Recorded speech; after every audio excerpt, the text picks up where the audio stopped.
বিশেষ ধরনের পোশাক পরে এসেছেন একজন শিল্পী। তিনি প্রতিবাদ জানাচ্ছেন, ক্যানভাসে লিখছেন। তিনি লিখেছেন মবতন্ত্র ভেঙে দাও, গণতন্ত্র কায়েম করো, এরকমটাই লিখছেন। মবতন্ত্র ভেঙে দাও, গণতন্ত্র কায়েম করো। আপনারা দেখছেন যে বিশেষ পোশাক পরে এসেছেন একজন শিল্পী। তিনি লিখছেন মবতন্ত্র ভেঙে দাও, গণতন্ত্র কায়েম করো। বিশেষ পোশাকে এই শিল্পী প্রতিবাদ জানাচ্ছেন, আপনারা দেখছেন।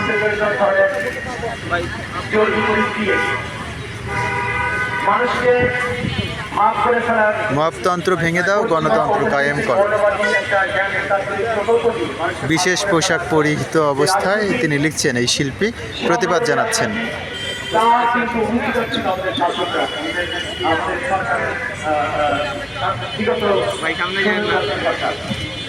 বিশেষ পোশাকে প্রতিবাদ জানাচ্ছেন, মবতন্ত্র ভেঙে দাও, গণতন্ত্র কায়েম করো, সেটি লিখেছেন এবং সেই সাথে তিনি একটি ছবি আঁকছেন। আপনারা দেখছেন যে তিনি প্রতিবাদ জানাচ্ছেন ক্যানভাসে এঁকে।